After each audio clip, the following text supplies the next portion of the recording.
উন্নত পরিষেবার নাম করে গরিব আর সাধারণ মানুষদের টাকা লুটপাটের অভিযোগ উঠল মালদা শহরের একটি নার্সিংহোমের বিরুদ্ধে।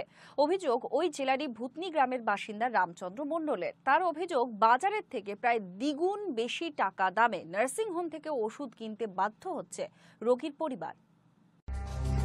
দুর্নীতির বহর দেখে চক্ষু চড়ক গাছ। যে ওষুধের দাম ৬৭৫ টাকা, রোগীর পরিবারকে বিপাকে পড়ে তা কিনতে হচ্ছে ২১০০ টাকায়।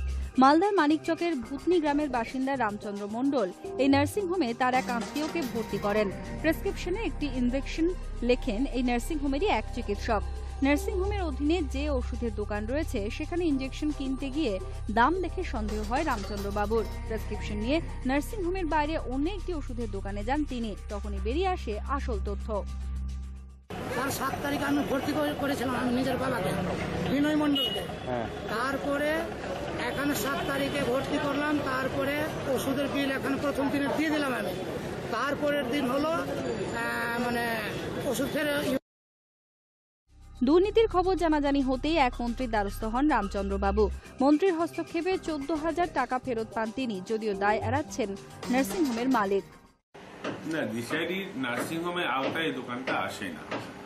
এই জন্য দিশারির এই দোকানের প্রতি বিক্রি এবং কেনার ব্যাপারে কোনো দায়বদ্ধতা নেই। নিশ্চয়ই ব্যাপারটা যখন অভিযোগটা আমার কানে এসছে, আমি দোকানদারের সাথে কথা বলে যথাযথ ব্যবস্থা নেওয়ার চেষ্টা করব। দুর্নীতি জনসমক্ষে আসার পর ১৪,০০০ টাকা ফেরত পেয়েছেন রামচন্দ্র বাবু। কিন্তু এর আগে কত রোগীর অসহায়তার সুযোগ নিয়ে দিনে দুপুরে দুর্নীতি করে গিয়েছে এই নার্সিংহোম, তার হিসাব হয়তো আজ আর পাওয়া যাবে না। Hi news network, Malda.